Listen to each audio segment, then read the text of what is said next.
My first lesson, which is, encrypted in my DNA now, was the idea of working for, pay.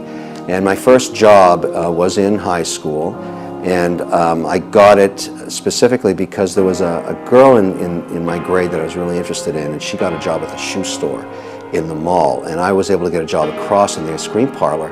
And my plan was, when the mall closed down, we could go out, and hang out together, which was a good plan. And so I told her, look, I got a job across the way. And my first day on the job, I'll never forget it, she was in the window putting in the shoes there. It's a small mall. And I was in this ice cream store scooping ice cream. And when people, my first day, it was owned by a woman, I'll never forget it. She says, look, when people ask you for a sampler, here's a little wooden spoon, give them a little sample.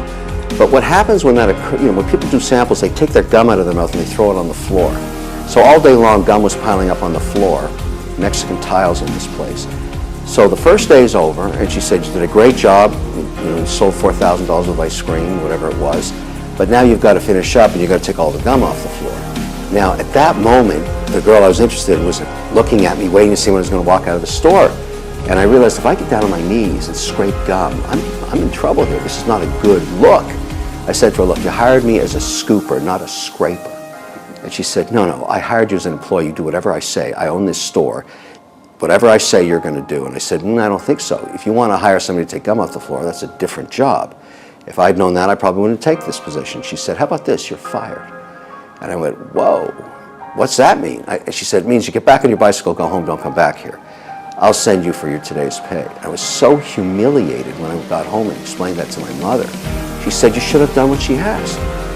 And I realized right then, and this is the important lesson, this is one of those pivotal moments. In life, there's two types of people. There's the people that own the store, and there's the people that scrape the shit off the floor.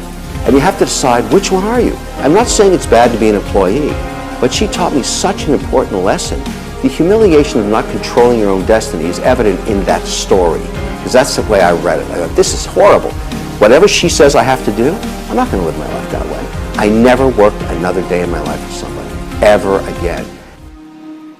When I was in my final months of getting my business master's, my MBA, in that class of maybe 160 cohort, that was at that size, we thought we were such hot shit. I mean, you're finishing and you know everything and you're ready to go and just take on the world. And in comes this guy and he says, he looks up, he was a guest lecturer, but usually a guest lecturer, gets some slides up or starts talking about a presentation about the company they work for.